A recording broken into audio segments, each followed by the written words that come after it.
Recientemente, Elon Musk ha hablado mucho sobre el cristianismo. En una entrevista dijo: aunque no soy una persona particularmente religiosa, creo que las enseñanzas de Jesús son buenas y sabias. Diría que probablemente soy un cristiano cultural. Más recientemente, después de la controversia en las Olimpiadas, Musk tuiteó lo siguiente: a menos que haya más valentía para defender lo que es justo y correcto, el cristianismo perecerá. Aquí está por qué se equivoca.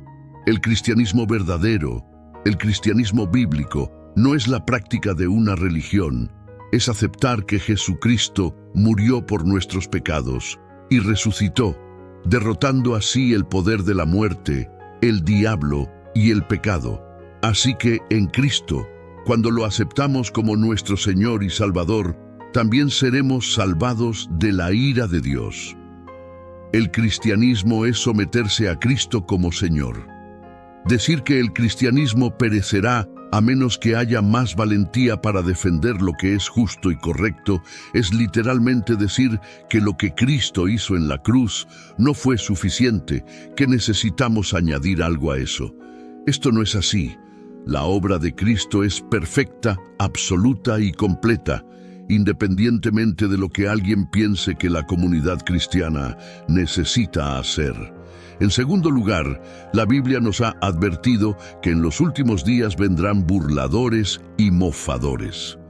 Todo lo que vemos suceder hoy no necesariamente nos llama a enfrentarnos directamente con aquellos que se burlan de Cristo, sino que cuando estas cosas suceden, los creyentes lo ven como una confirmación de la palabra profética de Dios. Esto nos inspira a evangelizar aún más, a demostrar el amor de Cristo aún más, a ser valientes al señalar el pecado aún más. No se trata necesariamente de enfrentarse directamente con los burladores. Mi tercer punto: decir que a menos que haya más valentía para defender lo que es justo y correcto, el cristianismo perecerá, implica que el diablo gana. Pero el diablo es un enemigo derrotado. La Biblia nos dice cuál es su destino. Apocalipsis 20:10 dice: y el diablo que los engañaba fue lanzado en el lago de fuego y azufre, donde estaban la bestia y el falso profeta, y serán atormentados día y noche por los siglos de los siglos. El destino del diablo está sellado. No es rival para Cristo. Mi cuarto punto es que el cristianismo ha sido atacado durante siglos. Jesús mismo fue perseguido y crucificado. Los discípulos sufrieron muertes horribles por causa de Cristo. La iglesia primitiva fue perseguida por muchos, incluyendo a Nerón, y hoy hay muchos ejemplos en películas y música donde se burla del cristianismo. Sin embargo, el cristianismo ha resistido todas las persecuciones y ataques durante siglos. Creo que si fuera a perecer, lo habría hecho hace años, pero no lo ha hecho, y hay una razón para ello. Jesús Cristo no puede ser derrotado. Mi punto final es este. La Biblia dice en Mateo 5:14-16, vosotros sois la luz del mundo. Una ciudad asentada sobre un monte no se puede esconder. Ni se enciende una lámpara y se pone debajo de un almud, sino sobre el candelero, y alumbra a todos los que están en casa. Así alumbre vuestra luz delante de los hombres, para que vean vuestras buenas obras y glorifiquen a vuestro Padre que está en los cielos. Jesucristo es la luz del mundo, y si el cristianismo desapareciera, solo habría oscuridad en la tierra. No habría esperanza, ni salvación, ni un mañana. Pero esto no será así, porque la oscuridad del mundo nunca vencerá la luz de este mundo, y esa luz es Jesucristo. ¿Alguna vez has sentido que Dios tiene un llamado especial para tu vida? ¿Has sentido que tu corazón es guiado en una dirección particular hasta darte cuenta de que es el Espíritu Santo quien te está llevando? ¿Alguna vez has notado que eres especialmente sensible para discernir lo que viene del diablo y lo que viene de Dios? Hoy quiero hablar sobre algunos peligros importantes para las personas que han sido llamadas y escogidas por Dios. El primer peligro para un creyente llamado por Dios se encuentra en esto que llamamos estar cómodo. Nos encanta la comodidad, ya seas cristiano o no, pastor o ateo, estrella de rock o conserje, todos amamos estar cómodos. Es natural, es humano, pero el peligro de estar cómodo, o más bien demasiado cómodo, es que nos volvemos complacientes muy fácilmente. Esto puede suceder en cualquier aspecto de tu vida cotidiana, incluyendo tu carrera. Estar cómodo puede llevarte rápidamente a la pereza, porque si no tienes una motivación fuerte para trabajar duro por algo, si no estás enfocado y trabajando hacia un objetivo, esto llevará a menos éxito, menos dinero, menos habilidades y menos reconocimiento. En tu camino cristiano, estar cómodo lleva a ser tibio. Debemos elegir conscientemente vivir con fuego en nuestro corazón por el Señor y saber que todo lo que hacemos es por Jesús. Todo lo que hacemos es para Jesús. Debemos asegurarnos de que todo lo que hacemos es para mejorar nuestra relación con el Señor, para darle gloria y alabanza. Ahora bien, no siempre será cómodo hacer esto. Habrá momentos en los que tendrás que sacrificarte, momentos en los que tendrás que humillarte, momentos en los que tendrás que servir. Y si estás en un lugar cómodo, no podrás hacer ninguna de estas cosas.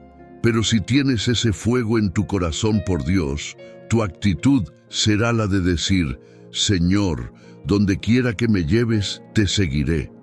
Así que recuerda, es peligroso estar demasiado cómodo como hijo de Dios. No se trata de que no puedas estar cómodo, sino de que no permitas que tu comodidad haga que trabajar para Dios y servir a Dios se conviertan en una inconveniencia. Debería ser un privilegio servir en el reino de Dios. Y estar demasiado cómodo significa que lo ves como una inconveniencia. Otro área peligrosa tiene que ver con entretener cosas y personas impías. Es peligroso exponerte a lo impío, ya sea a través de la amistad, el pensamiento o la acción. Te abres físicamente, en tu mente o en tu corazón, cuando te involucras con cosas o personas que no temen al Señor. Ahora, no me malinterpretes, no hay nada de malo en mostrar amor a un incrédulo. No hay nada de malo en demostrar el amor de Cristo a las personas que se han alejado de la fe. Jesús lo hizo. Sin embargo, hay una línea delgada entre ser un testigo y ser un partícipe. Esto es lo que dice la Biblia al respecto: no os unáis en yugo desigual con los incrédulos. Porque ¿qué compañerismo tiene la justicia con la injusticia? ¿Y qué comunión la luz con las tinieblas? Es 1 Corintios 6:14 o 1 Corintios 15:33. No os engañéis, las malas compañías corrompen las buenas costumbres. O el Salmo 1. Bienaventurado el hombre que no anda en el consejo de los malos, ni se detiene en el camino de los pecadores, ni se sienta en la silla de los escarnecedores. ¿Ves lo que quiero decir? Hay una línea delgada entre ser un testigo y ser un partícipe. Puedes amarlos, pero no ser parte de ellos. Jesús pudo testificar a los impíos y ser su amigo sin caer en la impiedad. Nosotros, como seguidores humanos de Cristo, enfrentamos un peligro cuando nos rodeamos demasiado de cosas impías.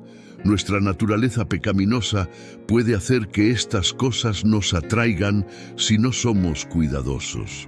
Realmente empezamos a actuar como las personas con las que pasamos más tiempo y a pensar de manera similar. Si permites que influyan en tu corazón al bajar la guardia, pronto te verás afectado. Hay una razón por la cual el viejo dicho: si te acuestas con perros, te levantarás con pulgas, sigue siendo válido hoy en día. Es absolutamente cierto.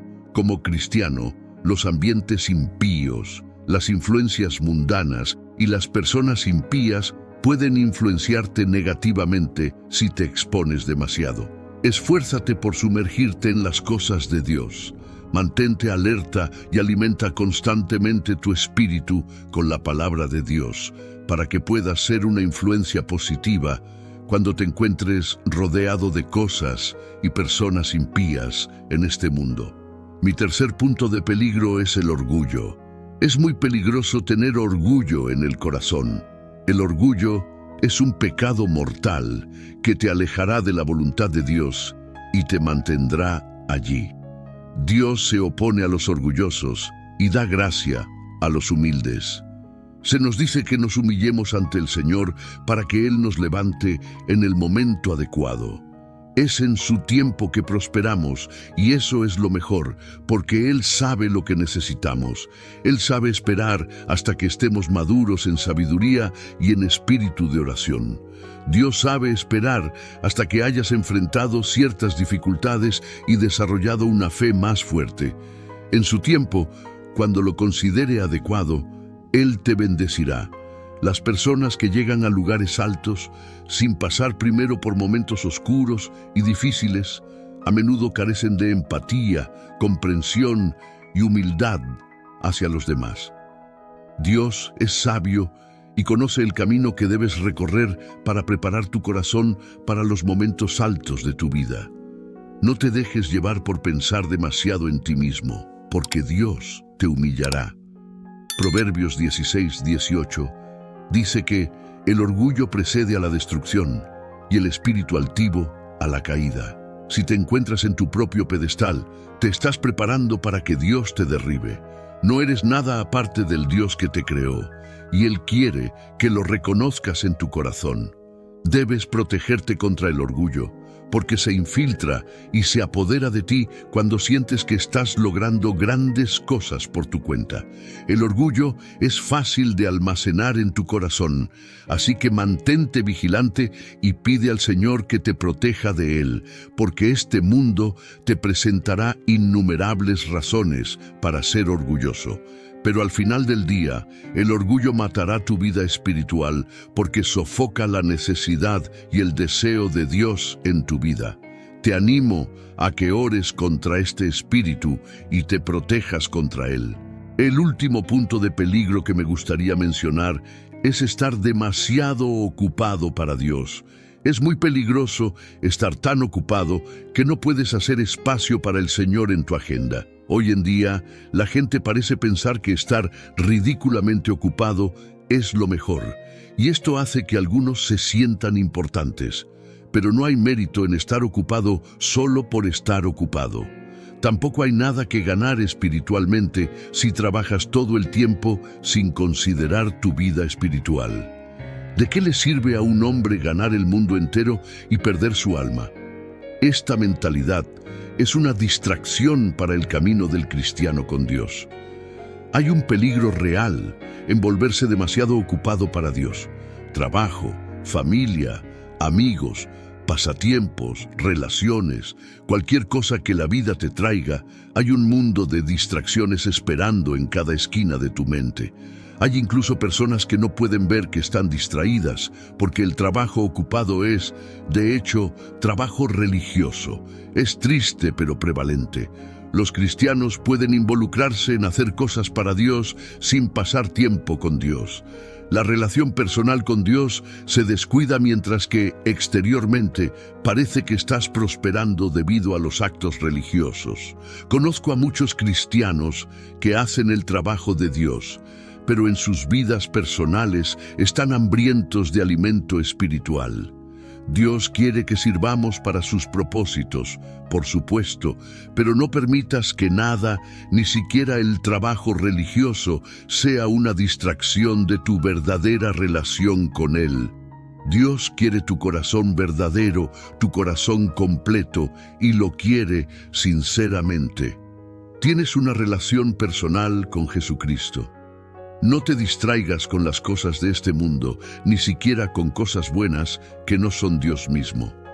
Que el trabajo de tu vida sea una expresión de un corazón lleno espiritualmente, donde camines con Dios, hables con Él, te comuniques y tengas comunión con Él. Rezo para que cada uno de estos peligros se mantenga alejado de tu corazón.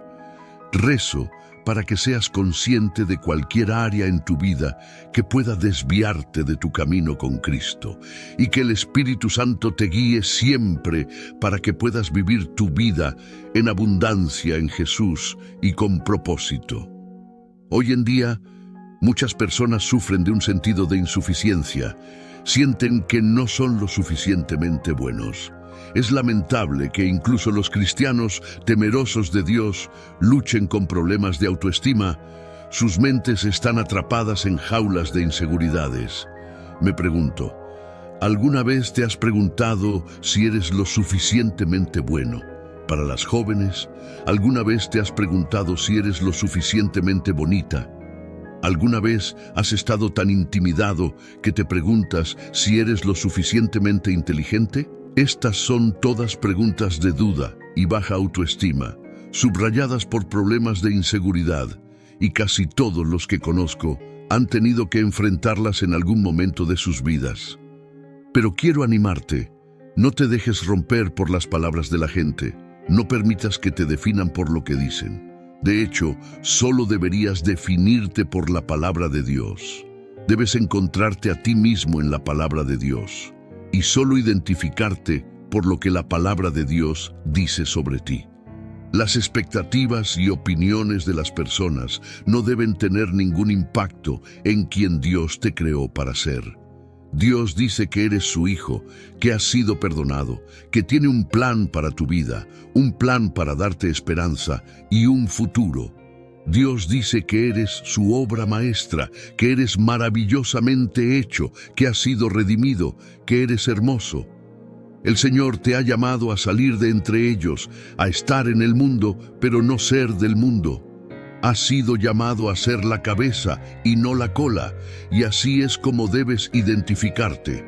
Necesitas saber que tu valor está en el Señor. Tu valor no puede ser definido por lo que otros dicen. Tu valor es definido por lo que Dios dice sobre ti. Habrá momentos en que el diablo te recordará tus debilidades, susurrará, no hagas eso, eres frágil en esa área. El diablo sembrará desánimo, tratará de señalar en qué no eres bueno, intentará recordarte tus fallos pasados. Pero el diablo es un mentiroso. La Biblia lo llama el padre de mentiras y el acusador de los hermanos. Santos de Dios deben saber y recordarse constantemente que la palabra de Dios dice que son maravillosamente hechos. Deben recordarse que fueron formados, diseñados y creados por un Dios que no comete errores. Dios no cometió errores cuando te creó. No hubo cálculos erróneos cuando el Creador del universo te dio vida. Te animo a ser una persona humilde pero confiada en el Señor, llena de humildad pero segura de quién eres. Puede que no seas alto y juegues en la NBA, pero agradece que Dios te ha equipado con todo lo que necesitas. Puede que aún estés soltero preguntándote por qué no estás casado, pero agradece que en Jesús eres amado, completo y pleno. Así que cuando te sientas atacado por pensamientos de insuficiencia, empieza a animarte con la palabra de Dios. Empieza a alabar a Dios por lo que te falta. Puede que no ganes mucho dinero, pero alaba a Dios porque Él es tu proveedor. Puede que no tengas fama, pero alaba a Dios porque Él conoce tu nombre. Puede que hayas cometido errores en el pasado, pero alaba al Señor porque ha enderezado todos tus caminos torcidos, te ha bendecido y te ha enseñado a través de todos los errores que has cometido. Puede que seas débil en una área o que estés luchando en otra, pero alaba al Señor que te permite hacer todas las cosas a través de Cristo que te fortalece. Aprende a alabar a Dios en tu debilidad. Recuerda alabar al Señor en tus momentos de fuerza y victoria. Alábalo en cada giro y en cada esquina. Aprende a alabar a Dios en todo momento, ya sea en tiempos de debilidad o en momentos de fuerza y victoria. Alábalo en cada situación y circunstancia de tu vida. La alabanza no solo fortalece tu fe, sino que también te recuerda la grandeza y bondad de Dios, quien está siempre presente en tu vida. Cuando enfrentas desafíos, dificultades o momentos de duda, recuerda que no estás solo. Dios está contigo y Él te ha dado las herramientas necesarias para superar cualquier obstáculo. La Biblia dice en Filipenses 4:13, todo lo puedo en Cristo que me fortalece. Esta promesa es para ti, para que sepas que, a pesar de tus debilidades o insuficiencias, en Cristo tienes la fuerza para seguir adelante. Otra área que debemos considerar es la importancia de la oración. La oración es nuestra forma de comunicarnos con Dios, de expresar nuestras preocupaciones, agradecimientos y deseos. Es en la oración donde encontramos consuelo y dirección. La Biblia nos exhorta a orar sin cesar. En Tesalonicenses 5:17, lo que significa mantener una actitud constante de dependencia y comunión con Dios. No subestimes el poder de la oración en tu vida diaria. Además de la oración, la lectura y meditación de la palabra de Dios son esenciales. La Biblia es nuestra guía, nuestra fuente de sabiduría y verdad. A través de la lectura de las Escrituras encontramos respuestas a nuestras preguntas, consuelo en tiempos difíciles y dirección para nuestras vidas. Salmos 119:105 dice: Lámpara es a mis pies tu palabra y lumbrera a mi camino. Deja que la palabra de Dios ilumine tu camino y te guíe en todas tus decisiones. Recuerda también la importancia de la comunidad cristiana. No fuimos creados para vivir nuestra fe en soledad. Necesitamos el apoyo, la oración y el aliento de otros creyentes. Hebreos 10:24-25 nos anima a no dejar de congregarnos, sino a motivarnos unos a otros al amor y a las buenas obras. Encuentra una comunidad de fe donde puedas crecer espiritualmente, compartir tus cargas y celebrar tus victorias. Finalmente, no olvides que tu identidad y valor están en Cristo. No permitas que las opiniones de los demás o las circunstancias de la vida te definan. Eres amado, valorado y aceptado por Dios. Efesios 2:10 dice: Porque somos hechura suya, creados en Cristo Jesús para buenas obras, las cuales Dios preparó de antemano para que anduviésemos en ellas. Eres una obra maestra de Dios, creada con un propósito y llamada a vivir una vida abundante en Él. Así que cada día busca vivir en la plenitud de Cristo. Que tu relación con Él sea tu prioridad y que todo lo que hagas sea para su gloria. Confía en sus promesas, mantente firme en tu fe y permite que su amor te guíe en cada paso del camino. Con Cristo a tu lado, no hay desafío que no puedas superar ni montaña que no puedas escalar. Vive con propósito, vive con esperanza y sobre todo, vive en el amor y la gracia de Dios. Observa los rostros de estas personas. Estos son los rostros de personas llenas de ira. Son rostros de personas que se están ahogando en el pecado, pero no tienen el deseo de arrepentirse. Estos son los rostros de personas con corazones fríos como el hielo, corazones insensibles. Leemos mucho sobre la profecía bíblica acerca de los últimos tiempos. Sabemos sobre las señales extrañas en el cielo, sobre guerras y rumores de guerras, y también sobre la gran apostasía donde muchos se apartan de la fe. Pero lo que estás a punto de escuchar es la advertencia profética más seria de la Biblia sobre el tipo de personas que verás en los últimos días. La Biblia está llena de advertencias sobre cómo deberías vivir tu vida, sobre el diablo y sus estrategias, y sobre el tipo de compañía que deberías mantener. Pero quiero enfocarme en las advertencias de 2 Timoteo 3.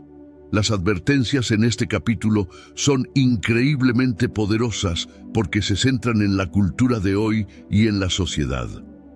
2 Timoteo capítulo 3 habla sobre los últimos días y siento que el tema del capítulo se captura en el primer versículo porque la Biblia dice: Pero entiende esto, que en los últimos días vendrán tiempos peligrosos.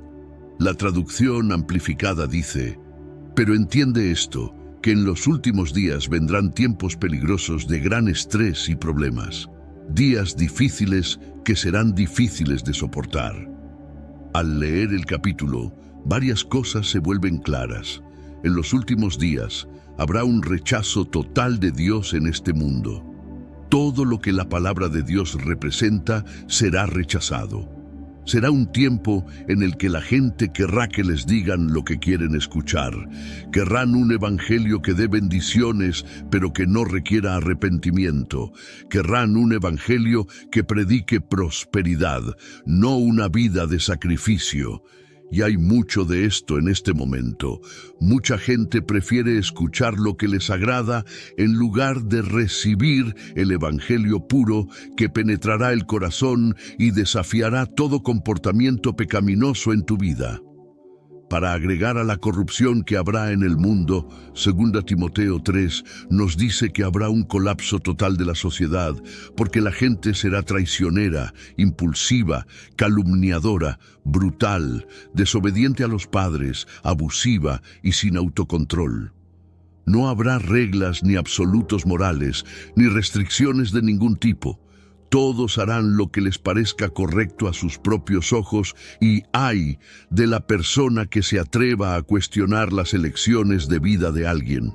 Ahora, el versículo 5 dice que la gente tendrá una apariencia de piedad, pero negará su poder. No tengas nada que ver con tales personas. Este es el tiempo de los rebeldes religiosos, hombres y mujeres que tienen la apariencia exterior de piedad, pero que en el fondo de sus corazones están llenos de pecado y engaño. Los rebeldes religiosos harán todas las preguntas correctas, pero observa sus acciones porque seguirán todas las respuestas equivocadas. Los rebeldes religiosos pueden llegar a citar las Escrituras, pero sus corazones estarán lejos de Dios y aún más lejos de su palabra. Cuando leas 2 Timoteo 3, pasa por la lista de cómo será la gente en la sociedad. La Biblia te dice que la gente será amante de sí misma, lo que significa que serán narcisistas y egocéntricos, lo cual obviamente va en contra del mandamiento de amar al Señor con todo tu corazón, alma y mente. La gente será amante del dinero, impulsada por la avaricia. ¿Cuánto de esto vemos en este día y edad? ¿Cuánta avaricia hay en este mundo? Sin embargo, la palabra de Dios nos dice que debemos estar libres del amor al dinero. A medida que avanzas más y más en la lista, encontrarás que las personas se describen como sin amor, desprovistas de afecto humano natural, jactanciosas y arrogantes. Entonces, como cristianos, quiero que respondan las siguientes preguntas. ¿Estás firme en un mundo pagano? ¿Dejarás que la sociedad controle cómo actuarás o cómo vivirás tu vida? ¿Seguirás a la multitud y a la mayoría mientras se aman más a sí mismos que a Dios? Ten cuidado de no ser encontrado con las características mencionadas en 2 Timoteo 3. Ten cuidado de que las personas incrédulas, infieles e indiferentes no te cambien. Ten cuidado con los falsos profetas, las falsas doctrinas y los falsos maestros, porque intentarán envenenar tu pensamiento y desmantelar tu fe en estos últimos días. Asegúrate de estar listo para su regreso y no seas como el mundo, sino deja que el mundo busque a Cristo a través de ti. El comportamiento de este mundo no sorprende a Dios. Los estándares e inmoralidad de este mundo no toman a Dios por sorpresa. Y déjame decirte esto, no debería sorprendernos a nosotros como la Iglesia de Cristo tampoco. Y para el cristiano que está escuchando, ¿qué debes hacer? ¿Cómo sobrevivirás las condiciones descritas en 2 Timoteo 3? Bueno, el capítulo termina en los versículos 16 y 17 diciendo esto. Toda escritura es inspirada por Dios y útil para enseñar, para reprender, para corregir y para instruir en justicia, a fin de que el siervo de Dios esté enteramente capacitado para toda buena obra. Trabaja, trabaja. La verdad de la palabra de Dios puede salvarte, perdonarte, justificarse, santificarte, purificarte, transformarte, regenerarte y un día te llevará hasta el cielo por toda la eternidad. Todo lo que necesitamos saber sobre la vida con Dios se encuentra en las páginas de la Biblia. Si hubiéramos necesitado saber algo más, Dios nos lo habría dicho. La Biblia es completa tal como está, un producto terminado que producirá en nosotros una nueva vida, una vida piadosa, una vida en crecimiento, una vida fructífera, una vida amorosa, una vida como la de Cristo, una vida eterna, la misma vida de Dios. Ahora la Biblia dice en Apocalipsis 3:2-3, despierta, fortalece lo que queda y está a punto de morir, porque no he encontrado tus obras completas delante de mi Dios. Recuerda, pues, lo que has recibido y oído, guárdalo y arrepiéntete. Pero si no despiertas, vendré como ladrón, y no sabrás a qué hora vendré sobre ti.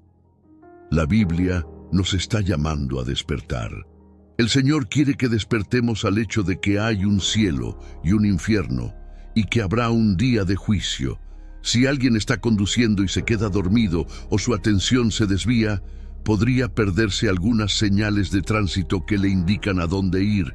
Pues bien, Dios nos ha dado a sus hijos muchas señales para que estemos atentos. La palabra de Dios está llena de señales para hacernos saber que el tiempo se está acabando. Este mundo no durará para siempre. Sin embargo, hasta que llegue ese día, el Señor nos ha proporcionado señales de advertencia para que sepamos que el final está cerca. La Biblia nos dice que aparecerán personas afirmando ser el Cristo o el Mesías, pero nos advierte que no les escuchemos. En otras palabras, cuando Jesús regrese, no tendremos que andar diciéndonos unos a otros, porque todos lo sabremos. Cuando el Señor regrese, no será necesario que nadie haga un video para anunciarlo. Todos lo veremos en las nubes con toda su gloria y majestad. Lucas 21:9 dice, pero cuando oigáis de guerras y disturbios, no os aterroricéis, porque es necesario que estas cosas sucedan primero, pero el fin no será inmediatamente. Los sabios entre nosotros estarán vigilantes, verán las señales de los tiempos porque estudian la palabra de Dios. Pero los necios se quedarán dormidos, se perderán las señales por falta de conocimiento. Por eso es increíblemente importante que prestemos atención a la palabra de Dios, que prestemos atención a las advertencias bíblicas que se nos han dado. ¿Alguna vez te has encontrado con un pasaje de las Escrituras que te dice que prestes especial atención? Pues bien, uno de esos pasajes se encuentra en Marcos 13:28-33. Y mientras leo este pasaje, quiero que visualices las imágenes que se están pintando aquí en la palabra de Dios. Dice, aprendan una lección de la higuera. Cuando sus ramas brotan y sus hojas comienzan a salir, saben que el verano está cerca. De la misma manera, cuando vean todas estas cosas suceder, pueden saber que su regreso está muy cerca, a la puerta. Les digo la verdad, esta generación no pasará hasta que todas estas cosas ocurran. El cielo y la tierra desaparecerán, pero mis palabras nunca desaparecerán. Sin embargo, nadie sabe el día ni la hora en que estas cosas sucederán, ni los ángeles en el cielo, ni el mismo Hijo, solo el Padre lo sabe. Y ya que no saben cuándo llegará ese momento, estén en guardia y manténganse alerta. Cuando la palabra de Dios nos dice que prestemos atención, nos está diciendo que pongamos especial cuidado en lo que se dice, especialmente en cuanto al regreso de Jesús. ¿Cómo se presta atención? Bueno, la Biblia dice, presten atención, velen y oren. Permítanme hacerles una pregunta. ¿Están velando? ¿Están orando? ¿Están observando lo que la Biblia dice sobre las señales de su venida? ¿Están orando por discernimiento o para que el Espíritu Santo abra sus ojos espirituales en estos días que vivimos? Creo que la palabra de Dios nos dice continuamente que prestemos atención y que no vivamos en pecado porque habrá un día de juicio. Creo que debemos asegurarnos de buscar primero el reino de Dios y, más importante aún, Debido a la época en que vivimos, creo que la Biblia nos dice que prestemos atención porque en los últimos días vendrán tiempos peligrosos. La palabra peligrosos significa llenos de peligro o riesgo. Peligro para nuestra salud, riesgo para la economía o la naturaleza misma. Pero eso no es todo. Debemos prestar atención cuando notemos que los hombres son amadores de sí mismos, amadores del dinero, jactanciosos, orgullosos, blasfemos, desagradecidos e impíos. Solo podemos ver que la sociedad está en este estado si estamos velando y orando. Otro ejemplo donde la Biblia nos dice que prestemos atención está en Mateo 24:4, que dice: Jesús respondió y les dijo: cuídense de que nadie los engañe. Una vez más, se nos dice que prestemos atención y que tengamos cuidado de que nadie nos engañe. Esto significa que llegará un tiempo en que habrá mucha decepción, pero nuevamente, ¿cómo nos protegemos? Velando y orando. Oren para que el Espíritu Santo les revele la verdad. Oren para que Dios los guíe a toda verdad. Estos son fenómenos espirituales. No hay evidencia de que provengan de otro planeta. Creo que esa es la mentira. Si son seres espirituales, creo que hay un binario. Están en el equipo bueno o en el equipo malo. Pueden asignarles cualquier nombre que quieran. Pero ¿qué son estas cosas? Me gustaría ofrecer una perspectiva bíblica sobre algunos de los comentarios hechos por Tucker Carlson y Joe Rogan durante una entrevista reciente donde discutieron la noción de que los ovnis son un fenómeno espiritual. La primera cosa que debe decirse aquí es que hay mucho interés, mucho debate y controversia sobre si los ovnis son reales. Algunos están convencidos de que hay fuertes evidencias que sugieren que son reales, mientras que otros no están convencidos. Escuchen este clip por un momento. Lo que sí sabemos es que hay suficientes cosas ocurriendo en el cielo, y no solo en el cielo, también bajo el agua, que el ejército de EEUU ha tenido que responder moviendo aeronaves de un lugar a otro, porque hay demasiados de estos objetos en el cielo. Eso realmente ha pasado. Chris Mellon acaba de escribir un largo artículo sobre esto. Así que es real, el gobierno no lo está controlando. De hecho, está forzando al Departamento de Defensa a responder. Veamos esto. Afirma que hay objetos voladores que se mueven de una manera contraria a lo que conocemos y entendemos como posible según las leyes de la física. Y no se detiene ahí, continúa diciendo, eso es conocido, eso está establecido. No creo que ninguna persona racional lo niegue. La pregunta es, ¿qué es realmente? Ahora, esa es una buena y válida pregunta, ¿verdad?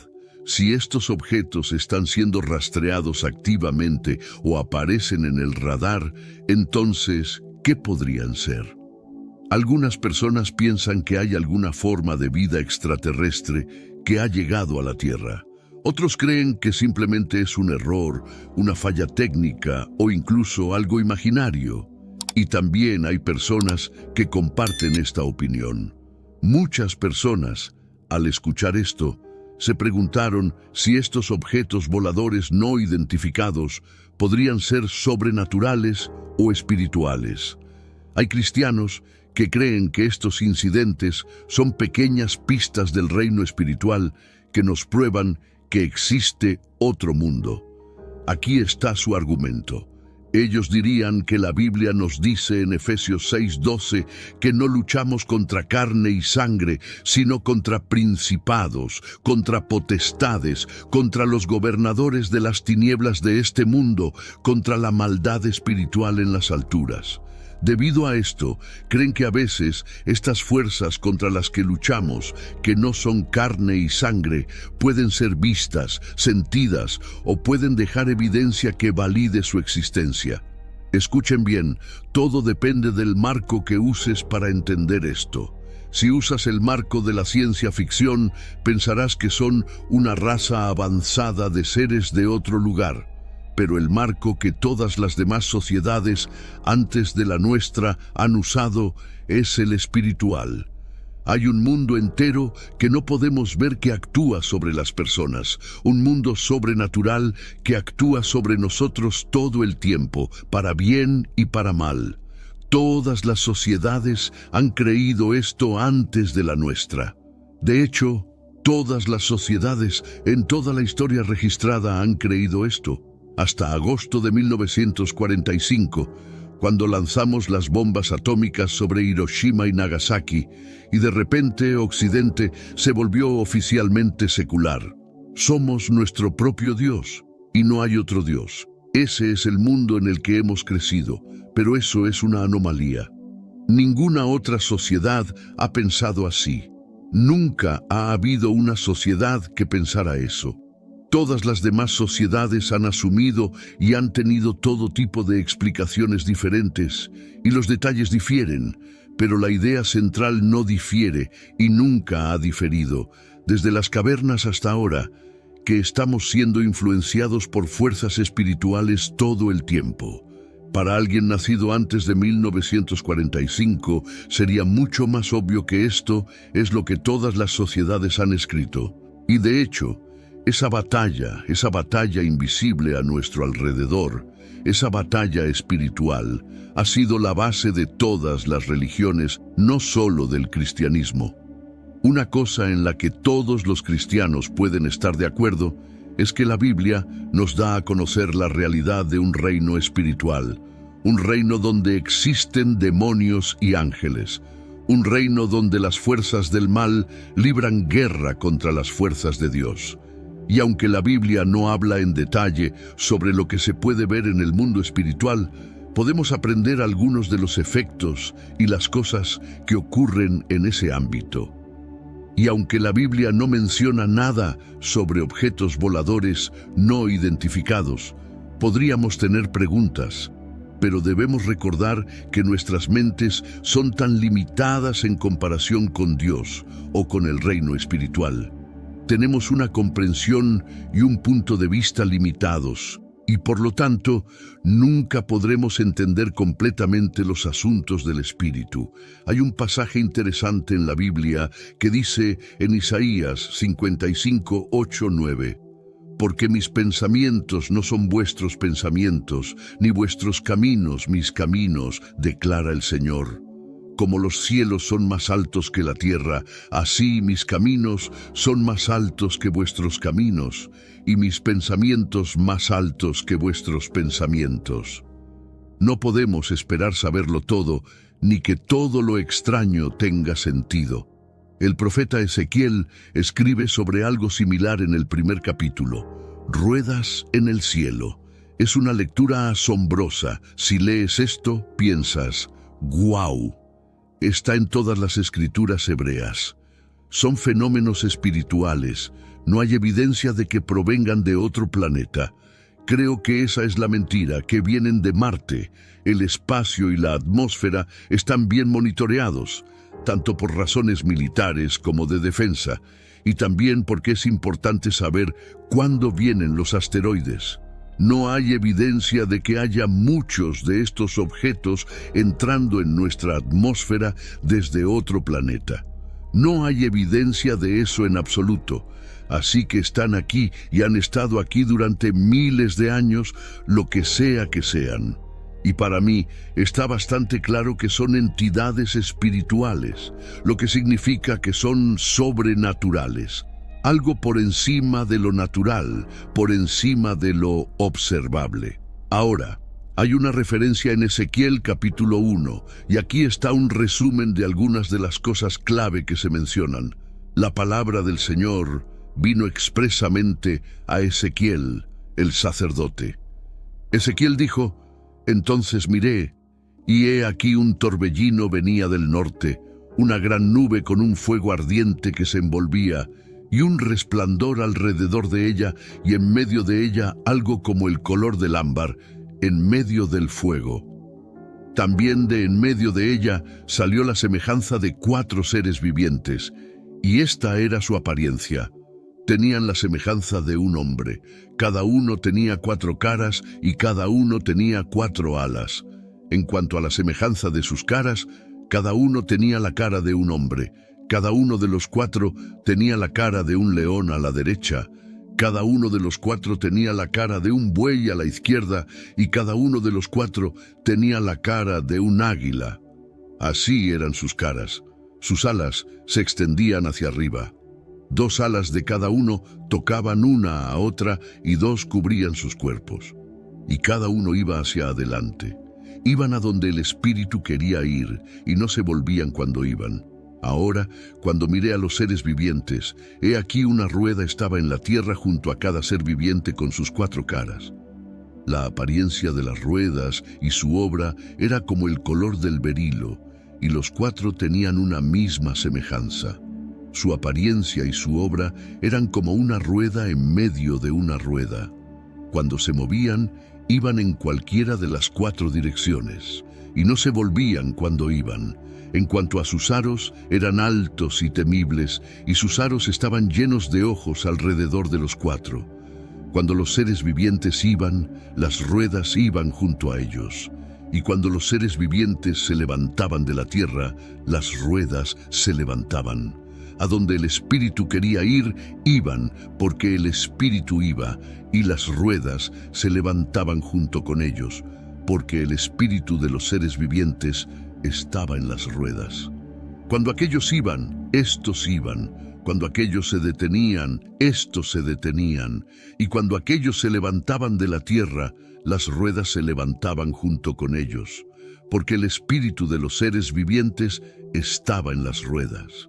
Hay una cantidad increíble de imágenes en Ezequiel capítulo 1, y muchos llegarán rápidamente a la conclusión de que los seres vivientes mencionados aquí son también los seres vivientes mencionados en el libro de Apocalipsis, aquellos que caen y adoran al Cordero, Jesucristo. Aunque los 4 seres vivientes son muy similares, si no los mismos, que los de Ezequiel, mi opinión es que no tienen nada que ver con los objetos voladores no identificados, ya que Apocalipsis nos dice que adoran a Dios día y noche en su trono en el cielo. Apocalipsis 4:8 dice, y cada uno de los 4 seres vivientes tenía 6 alas, y estaban llenos de ojos alrededor y por debajo de sus alas, y día y noche no cesaban de decir, Santo, santo, santo es el Señor Dios Todopoderoso, que era, que es y que ha de venir.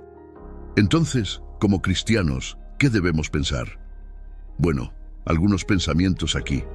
Primero, este tema de los ovnis o extraterrestres no debería preocuparnos. No tiene nada que ver con tu relación personal con Jesucristo. No te beneficiará de ninguna manera convertirte en un experto en este tema. Puedes considerarlo, pero hay ciertas cosas que simplemente no podemos y no entenderemos porque Dios no nos las ha revelado. La realidad es que el reino espiritual afecta principalmente nuestras vidas personales porque estamos luchando contra el diablo y sus fuerzas malignas. Si no tiene nada que ver con objetos voladores, debemos aprender que nuestro enemigo último es espiritual, no humano. Aquí es donde Pablo nos recuerda en el pasaje clásico sobre la guerra espiritual en Efesios 6, 10, 12, que no solo somos opuestos por seres humanos, sino finalmente por poderes sobrenaturales oscuros. Déjame darte un versículo que siempre debes recordar. 1 Juan 4:4, que dice, Hijitos, vosotros sois de Dios y los habéis vencido, porque mayor es el que está en vosotros que el que está en el mundo. Por lo tanto, no debemos temer ni preocuparnos por lo que no entendemos completamente. La Biblia nos dice claramente que Dios es mayor que cualquier cosa que enfrentemos en este mundo, incluyendo las fuerzas espirituales del mal. Así que, aunque haya muchas teorías y especulaciones sobre los ovnis y los fenómenos sobrenaturales, debemos mantener nuestra fe y confianza en Dios. En lugar de enfocarnos en lo desconocido, debemos centrar nuestra atención en lo que Dios nos ha revelado a través de su palabra.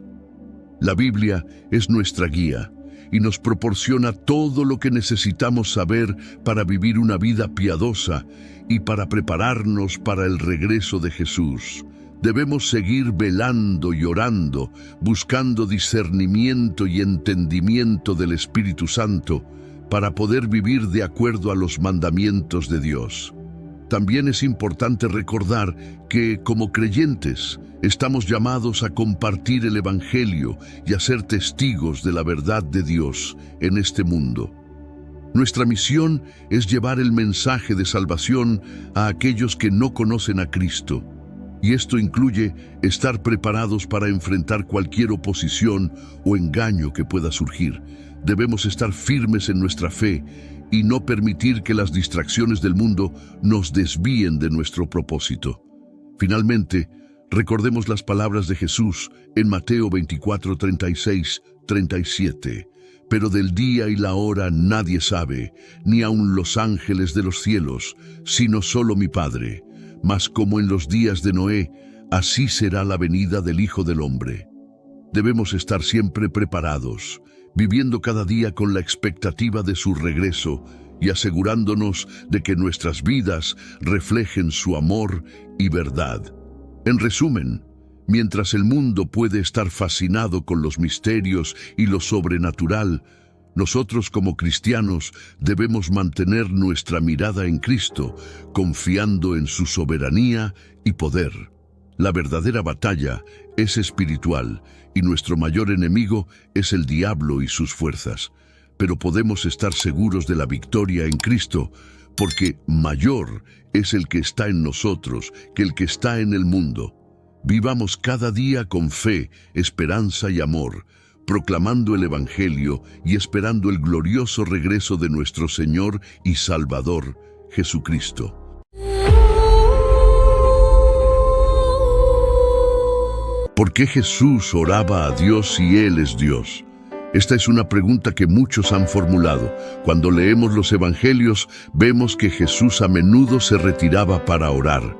Por ejemplo, en el libro de Lucas se nos dice: pero él se retiraba a lugares desiertos para orar. Lucas 5:16. Si Jesús es Dios, ¿no estaría dialogando consigo mismo? Es una pregunta justa y curiosa que nos invita a explorar las profundidades de la humanidad y la naturaleza divina de Jesús. Existe un solo Dios, que existe eternamente como tres personas distintas: el Padre, el Hijo y el Espíritu Santo. Esto no significa que haya tres dioses, sino más bien un solo Dios y tres personas. Al igual que el agua puede ser hielo, líquido o vapor, y seguir siendo agua. Dios es Padre, Hijo y Espíritu Santo, y sigue siendo un solo Dios. Pero el Consolador, el Espíritu Santo, a quien el Padre enviará en mi nombre, Él os enseñará todas las cosas y os recordará todo lo que yo os he dicho. Juan 14:26. Aquí, Jesús habla del Espíritu Santo como una persona distinta, enviado por el Padre y actuando en el nombre de Jesús, mostrando la unidad y los roles distintos dentro de la Trinidad. Dentro de esta comprensión, surge una pregunta que ha desconcertado a muchos. Si Jesús es Dios, como parte de la Trinidad, ¿por qué necesitaba orar? Esta pregunta va al corazón del ministerio y la misión terrenal de Jesús. Jesús, siendo completamente Dios y completamente hombre, dedicó tiempo a la oración. Analizaremos cómo sus oraciones revelan su relación con el Padre, cumplen su papel en la tierra y nos enseñan sobre la naturaleza de la comunicación con Dios.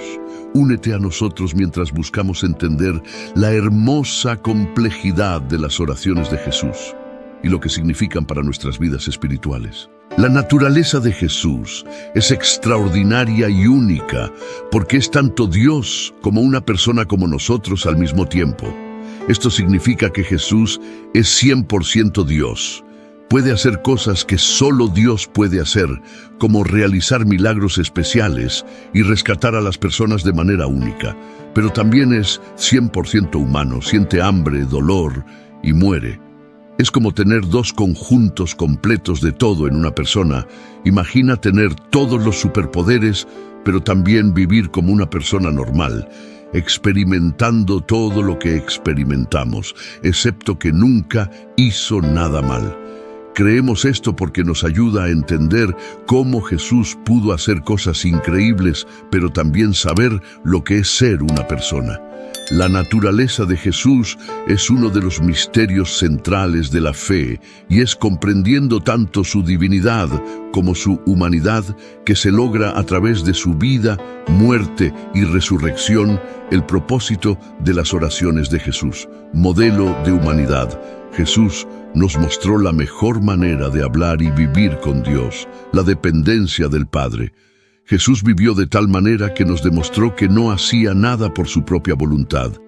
De cierto os digo, no puede el Hijo hacer nada por sí mismo, sino lo que ve hacer al Padre. Porque todo lo que el Padre hace, también lo hace el Hijo. Juan 5:19. Esto significa que Jesús esperaba a que Dios le mostrara el camino antes de hacer cualquier cosa, como un niño que observa y aprende de sus padres y no trata de hacer las cosas por sí mismo. Cuando las cosas se pusieron realmente difíciles, justo antes de ser llevado y puesto en la cruz, Jesús oró intensamente. Dijo: Padre, si quieres, pasa de mí esta copa, pero no se haga mi voluntad, sino la tuya. Lucas 22:42. Esto muestra que confiaba en el plan de Dios, más que en sus propios sentimientos, incluso cuando tenía miedo. Otro propósito de las oraciones de Jesús fue enseñar a los discípulos a orar. Jesús no mantuvo su vida de oración en secreto, la compartió con sus amigos, los discípulos. Un día le pidieron que les enseñara a orar, y él dijo: Cuando oréis, decid: Padre, santificado sea tu nombre, venga tu reino. Danos cada día el pan nuestro cotidiano. Perdónanos nuestros pecados, porque también nosotros perdonamos a todos los que nos deben. Y no nos metas en tentación. Lucas 11:1-4. En esta sencilla oración, conocida como el Padre Nuestro, Jesús les mostró que la oración es hablar con Dios acerca de todo, diciendo que su nombre es especial, pidiendo lo que necesitamos, pidiendo perdón por los errores que hemos cometido y pidiendo ayuda para vivir correctamente. De esta manera, las oraciones de Jesús son una guía perfecta para nosotros sobre cómo vivir cerca de Dios, hablar con Él acerca de todo y confiar en Él con nuestras vidas. Otro propósito de las oraciones de Jesús fue expresar emoción y necesidad humana. Jesús nos mostró que experimentaba emociones y necesidades humanas como cualquiera de nosotros. Aquí hay un par de formas en que expresó estas características humanas: dolor y angustia en un jardín llamado Getsemaní, que es como un parque tranquilo lleno de olivos. Jesús sintió una tristeza muy profunda, el tipo de tristeza que sientes cuando tu corazón está tan pesado que es difícil de llevar. La Biblia dice: entonces les dijo: mi alma está muy triste, hasta la muerte, quedaos aquí y velad conmigo. Mateo 26:38. Imagina a Jesús, conocido por sanar y ayudar a otros, ahora abrumado por la tristeza tan profunda que podría casi matarlo. Caminó un poco más adentro del jardín, se postró en su rostro orando a Dios y dijo: Padre mío, si es posible, que pase de mí esta copa. Sin embargo, no como yo quiero, sino como tú quieras. Mateo 26:39. Esta copa de la que hablaba era como un símbolo de la difícil tarea que sabía que tenía que realizar: morir en la cruz. No quería sufrir, pero estaba dispuesto a hacer lo que Dios quería, buscando fuerza y orientación. En otra parte de la Biblia, Lucas 6:12-13, muestra a Jesús buscando fuerza y consejo. Dice: en esos días él se fue al monte a orar y pasó toda la noche orando a Dios. Cuando llegó el día, llamó a sus discípulos y eligió a 12 de entre ellos, a quienes llamó apóstoles, antes de tomar una gran decisión: elegir a sus 12 amigos más cercanos que lo ayudarían a compartir sus enseñanzas. Jesús pasó toda la noche hablando con Dios antes de hacer esta elección importante. No fue solo una charla rápida, sino horas pidiendo ayuda y guía. Al orar toda la noche, Jesús mostró que también necesitaba apoyo, sabiduría y fuerza, y lo encontró conectándose profundamente con Dios. Estas historias nos recuerdan que Jesús no era solo una figura espiritual, sino también una persona que experimentaba emociones profundas y tenía necesidades, al igual que cualquier otra persona. Sintió una tristeza abrumadora y buscó lugares tranquilos para pedir orientación, mostrando que está bien que hagamos lo mismo cuando enfrentamos tiempos difíciles o decisiones importantes, cumpliendo con la justicia humana, viviendo la vida humana perfecta que nosotros no podríamos vivir.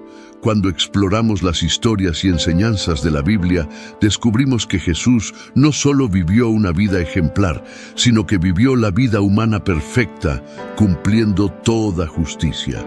Esto significa que vivió en completa obediencia y sumisión a Dios, su Padre, algo que nos resulta difícil hacer todos los días. La Biblia nos dice en el libro de Hebreos: durante los días de su vida en la tierra, ofreció oraciones y súplicas con fuertes clamores y lágrimas al que podía salvarlo de la muerte, y fue oído por su reverente sumisión. Aunque era hijo, aprendió la obediencia por lo que sufrió. Hebreos 5, 7, 8. Así fue como Jesús, aunque era el Hijo de Dios, aprendió a obedecer a través de las cosas que sufrió. Sus oraciones no fueron solo susurros en la quietud, sino súplicas apasionadas, llenas de lágrimas reales, pero siempre obedeció, sin importarle el costo. Filipenses 2:8 agrega otra capa a esto al decir: y hallándose en forma de hombre, se humilló a sí mismo, haciéndose obediente hasta la muerte y muerte de cruz. Jesús no solo obedeció cuando era fácil, obedeció hasta el punto de morir, una muerte dolorosa y humillante en la cruz. Su vida no fue una serie de elecciones fáciles, sino una constante sumisión a la voluntad de Dios, incluso cuando esa voluntad lo llevó a la cruz. Lo verdaderamente notable de la vida de Jesús es que fue completamente humano como nosotros, con los mismos sentimientos, las mismas tentaciones y los mismos dolores. Sin embargo, a diferencia de nosotros, nunca falló en su obediencia y sumisión. Cada acción, cada palabra y cada pensamiento estaban en perfecta alineación con lo que Dios quería. No vivió para sí mismo, sino para Dios y para nosotros. La vida perfecta de Jesús es significativa porque hizo algo extraordinario por nosotros. Donde fallamos en ser justos, su vida nos ofrece la oportunidad de ser vistos como justos ante Dios. Es como si hubiera tomado la prueba de la vida y hubiera obtenido un 100% en nombre de la humanidad. Así que, cuando creemos en Él, es como si su puntuación perfecta se pusiera en nuestro expediente. Imagina tratar de seguir una receta perfectamente sin cometer un solo error. Para nosotros eso es imposible. Podríamos mezclar los ingredientes equivocados, medir incorrectamente o cocinar demasiado la comida. Pero Jesús, en la cocina de la vida, siguió la receta de Dios sin error. Vivió la vida que se suponía que debíamos vivir y nos ofreció la recompensa como si lo hubiéramos hecho nosotros mismos, al entender la obediencia perfecta y la sumisión de Jesús. Podemos apreciar el increíble regalo que se nos ofrece mediante la fe en Él. Es un regalo que nos anima, no porque podamos ganarlo, sino porque se nos da libremente. Un testimonio de la vida perfecta que vivió en nuestro nombre. La importancia de la oración en la vida de Jesús no fue solo algo que hacía por deber religioso o como una exhibición pública. Era tan natural y esencial como respirar, una línea vital con su Padre para mantener la comunión. Para Jesús, la oración era sobre mantenerse conectado, era como el vínculo inquebrantable entre un hijo y un padre. A pesar de que Jesús era el Hijo de Dios, seguía hablando con Dios, mostrándonos que dependía de su conexión para obtener fuerza y orientación. Esto nos dice algo poderoso acerca de la oración. No se trata de pedir cosas, sino de mantener nuestra relación con Dios fresca y viva. Mira lo que sucedió justo después de que Jesús fue bautizado. Y sucedió que también cuando Jesús había sido bautizado y estaba orando, los cielos se abrieron. Lucas 3:21. En este momento el cielo mismo pareció descender, afirmando esta profunda relación. Jesús estaba en contacto constante con su Padre y fue durante estas conversaciones que sucedieron cosas increíbles. Se tomaron decisiones, se dio fuerza y se compartió amor. Un acto de amor y confianza dentro de la Trinidad. La oración también fue un acto de amor y confianza dentro de la Trinidad. Padre, Hijo y Espíritu Santo. Incluso siendo Dios, Jesús expresó su confianza en el Padre a través de la oración. Por ejemplo, cuando estaba a punto de resucitar a Lázaro de entre los muertos, dijo: Padre, te doy gracias porque me has oído. Yo sabía que siempre me escuchas. Juan capítulo 11, 41, 42. El agradecimiento no era un mero espectáculo, era el Hijo hablándole al Padre, confiado en que era escuchado, un intercambio íntimo de confianza y amor. Esto nos muestra el corazón de la oración. Se trata de confianza. Cuando oramos, entramos en ese círculo de amor y confianza que ha existido desde antes del tiempo. Le decimos a Dios: dependo de ti, confío en ti, tal como lo hizo Jesús. Finalmente, la oración fue la manera en que Jesús abrazó plenamente su condición humana. La encarnación es una palabra elegante para describir a Dios haciéndose hombre en Jesús. En Él no fue simplemente Dios vistiendo un traje humano. Se convirtió plenamente en uno de nosotros. Y parte de ser humano es reconocer que no somos todopoderosos, que necesitamos ayuda, que necesitamos a Dios. Jesús lo demostró cuando la vida se volvió difícil. Antes de ser arrestado, fue a orar en un jardín llamado Getsemaní. Estaba profundamente preocupado por lo que estaba a punto de enfrentar: la muerte en la cruz. Oró: Padre, si quieres, quita de mí esta copa, pero no se haga mi voluntad sino la tuya. Lucas 22:42. Aquí está luchando, mostrándonos que está bien traer nuestros miedos más profundos a Dios, pero también mostrándonos que, en última instancia, la oración se trata de decirle a Dios: confío en tu camino más que en el mío. Así que, en la vida de Jesús, la oración fue su forma de mantenerse cerca de Dios, mostrando confianza y amor dentro de la familia de Dios, y viviendo plenamente su vida humana con todas sus altibajos. Cuando oramos, seguimos los pasos de Jesús, conociendo a Dios de cerca y personalmente, confiando en Él con nuestras vidas y abrazando lo que significa ser verdaderamente humanos, así como lo hizo Jesús. El papel intercesor de Cristo. Jesús orando por otros, específicamente en el libro de Juan 17, 9, 23. Encontramos un momento muy conmovedor cuando Jesús, llamado el Hijo de Dios, habla con su Padre en nombre de sus amigos, que incluyen no solo a los discípulos que estaban con Él en ese momento, sino a todos nosotros que creeríamos en Él en el futuro. Ora por su protección, su alegría, su unidad, y que sean apartados y puros en la verdad de la palabra de Dios. Jesús dice: ruego por ellos, no ruego por el mundo, sino por los que me has dado, porque son tuyos. Juan 17, 9. Esto nos muestra que Jesús tenía una preocupación especial por sus seguidores. Conocía los desafíos que enfrentarían en el mundo y le pidió a Dios que velara por ellos. Pero no se detiene ahí. También ora por todas las personas que creerán en Él a través del mensaje de los discípulos. No ruego solo por ellos, sino también por los que creerán en mí, por la palabra de ellos. Juan, capítulo 17, 20. Esto significa que Jesús pensaba en cada uno de nosotros desde aquel entonces. Le pidió a su Padre que todos pudiéramos ser uno, así como Él y el Padre son uno. Es como si quisiera que todos estuviéramos en la misma familia, unidos trabajando juntos en el amor. El papel de Jesús como mediador entre Dios y los humanos. En otra parte de la Biblia, en la primera carta que Pablo escribe a Timoteo 2:5, obtenemos una explicación clara de la gran tarea que Jesús tiene.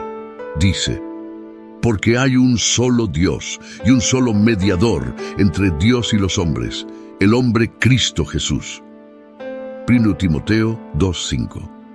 Ahora, un mediador es como un puente o alguien que se interpone en medio para ayudar a dos personas a entenderse y resolver las cosas.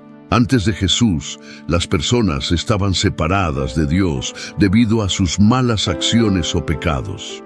Jesús vino a cerrar esa brecha, vivió una vida perfecta, luego murió por nuestros pecados y resucitó, mostrando que tiene el poder sobre el pecado y la muerte.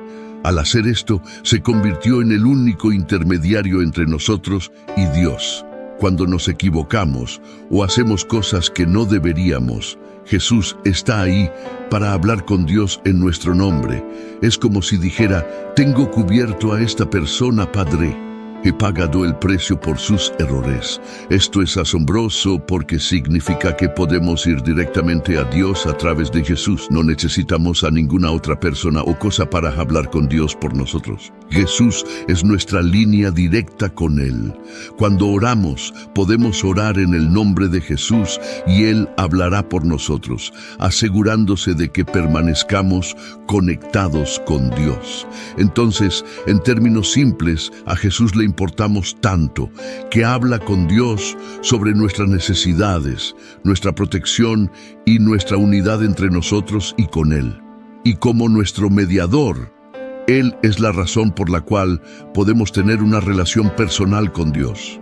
A pesar de nuestras imperfecciones, Él se interpone, asegurando que aún podamos estar cerca de Dios. La oración como un medio para cumplir su misión. La oración es como un lugar de reunión secreto donde nos sentamos con Dios para hablar sobre todo lo que está en nuestros corazones, incluido el gran trabajo que tiene para nosotros. Es donde obtenemos la fuerza para hacer cosas que parecen demasiado grandes para nosotros. Elegir a los amigos que nos ayudarán e incluso hacer cosas increíbles que muestran a todos cuán grande es Dios. Fortaleza para las tareas. Imagina estar tan estresado y preocupado que sudas como si estuviera lloviendo desde tu frente. Así se sintió Jesús una noche. Sabía que tenía que enfrentar algo muy difícil, así que, ¿qué hizo? No intentó ser valiente por sí mismo, oró. Y cuando lo hizo, un ángel del cielo apareció y le dio fuerzas. La Biblia nos dice esto en Lucas 22:43, diciendo: y se le apareció un ángel del cielo. Desde el cielo le fue enviado un ángel que lo fortaleció. Esto nos muestra que cuando tenemos tareas importantes que realizar, podemos orar como lo hizo Jesús, y Dios puede enviarnos ayuda, al igual que un entrenador da ánimos a un jugador que está a punto de marcar el gol ganador. La elección de discípulos es una decisión crucial. ¿Quieres amigos que te acompañen en las buenas y en las malas? Jesús enfrentó una decisión importante al elegir a sus discípulos, aquellos que continuarían su obra después de su partida. No eligió a cualquiera, sino que pasó toda la noche hablando con Dios al respecto. La Biblia nos cuenta en Lucas 6:2-13 que en aquellos días fue al monte a orar y pasó toda la noche en oración a Dios. Cuando se hizo de día, llamó a sus discípulos y eligió a 12, a quienes también puso el nombre de apóstoles. La noche entera que Jesús pasó con Dios fue su forma de asegurarse de tener el equipo correcto. Cuando enfrentamos decisiones importantes como elegir amigos o formar un equipo, podemos detenernos y hablar con Dios al respecto, tal como lo hizo Jesús. Glorificar al Padre a través de milagros es otro aspecto importante. Hay momentos en los que necesitas que ocurra algo extraordinario, como un milagro real. Cuando Jesús estaba a punto de resucitar a su amigo Lázaro de entre los muertos, no simplemente chasqueó los dedos. Primero habló con Dios y le agradeció por siempre escucharlo, como un hijo agradeciendo a su padre por estar siempre allí. Esto es lo que dijo en Juan 11, 41, 42. Quitaron la piedra y Jesús, levantando los ojos a lo alto, dijo: Padre, gracias te doy porque me has oído. Yo sabía que siempre me oyes, pero lo dije por causa de la multitud que está aquí, para que crean que tú me has enviado. Jesús nos mostró que, incluso cuando estamos a punto de hacer algo sorprendente, no se trata de exhibir nuestras habilidades, sino de mostrar la bondad y el amor de Dios. Habló primero con Dios para dejar claro que las cosas asombrosas que estaban a punto de suceder eran gracias a Dios, no solo a Él. Así que la oración no se trata solo de pedir cosas, sino de prepararnos para hacer grandes cosas, tomar decisiones inteligentes y dar crédito a Dios por las cosas increíbles que hace a través de nosotros. Es como una línea directa de superpoder que siempre está abierta, pase lo que pase. En nuestro viaje para entender por qué Jesús, que es reconocido como Dios, oraba a Dios, hemos desglosado algunos puntos vitales. Recapitulemos primero, tocamos la naturaleza de Jesús como totalmente divino y totalmente humano. Esta dualidad es esencial para comprender las razones detrás de sus oraciones. Como Dios, Jesús es la segunda persona de la Trinidad, pero como hombre vivió dentro de las limitaciones de la humanidad. Filipenses 2, 6, 8. En segundo lugar, exploramos el concepto de la Trinidad: Dios el Padre, Dios el Hijo y Dios el Espíritu Santo. Tres personas distintas, pero una en esencia. Jesús se comunicaba con Dios el Padre, mostrándonos la relación perfecta dentro de la divinidad. Juan 10:30. La importancia de las oraciones de Jesús es extensa. Revelaron su confianza en Dios el Padre, modelando la dependencia de la sabiduría y la fuerza de Dios incluso ante desafíos. Sus oraciones, como la de Getsemaní: Padre, si quieres, quita de mí esta copa, pero no se haga mi voluntad sino la tuya. Lucas 22:42. Muestran su sumisión a la voluntad de Dios, proporcionando una visión de su misión de redimir a la humanidad. Además, las oraciones de Jesús sirvieron como una visión íntima de su ministerio. Oró por sus discípulos y por todos los creyentes, pidiendo unidad y protección. Juan 17, 20, 23. Reflejando su papel como intercesor y revelando la profundidad de su amor y compromiso con su misión. Te invitamos a reflexionar sobre el ejemplo de Jesús y considerar el papel de la oración en tu propia vida. Jesús se retiraba a lugares solitarios para orar. Lucas 5:16. Siendo el Hijo de Dios, vio la necesidad de orar, y cuanto más nosotros, sus seguidores, necesitamos cultivar una vida de oración.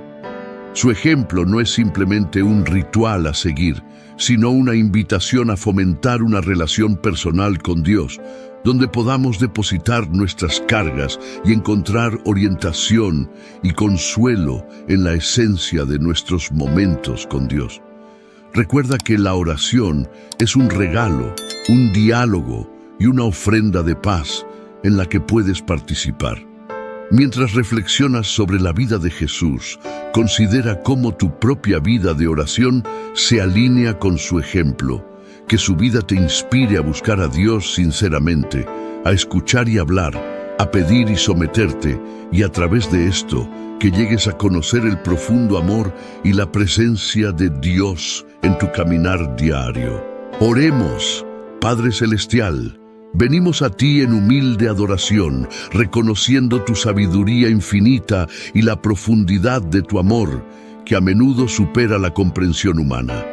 Mientras contemplamos la vida de Jesús, tu Hijo y nuestro Salvador, nos encontramos reflexionando sobre el misterio de sus oraciones hacia ti. Señor, reconocemos que en las oraciones de Jesús vemos el reflejo perfecto de humildad y dependencia. Así como Él se volvía hacia ti, también alzamos nuestros ojos y corazones en oración, buscando orientación, fuerza y una relación más cercana contigo. En los momentos en que luchamos por entender las complejidades divinas, pedimos por una fe sencilla y infantil que confíe en tu bondad y tu plan. Enséñanos, oh Dios, a emular a Jesús en su actitud orante, sabiendo que incluso siendo Dios, se inclinaba en comunión contigo, y estamos invitados a ese sagrado espacio de conversación e intimidad contigo a través de su ejemplo. Que podamos comprender la importancia de la oración como un medio para expresar nuestro amor, nuestras necesidades y nuestra gratitud en nuestras vidas diarias. En los momentos en que enfrentamos nuestras propias pruebas y alegrías, recordemos el ejemplo de Jesús para que en cada momento, ya sea de triunfo o prueba, recurramos a ti en oración, tal como Él lo hizo. Que su vida nos recuerde que en nuestras debilidades encontramos tu fortaleza, en nuestras preguntas encontramos tu sabiduría y en nuestra soledad encontramos tu consuelo. Ven con tu presencia y bendición, otorgándonos la paz que proviene de saber que siempre estás a nuestro alcance, escuchando los anhelos susurrados de nuestros corazones. Fortalécenos con el mismo espíritu que estaba en Cristo Jesús, para que en cada circunstancia encontremos el valor de decir, no sea mi voluntad, sino la tuya. En el santo nombre de Jesús oramos. Amén.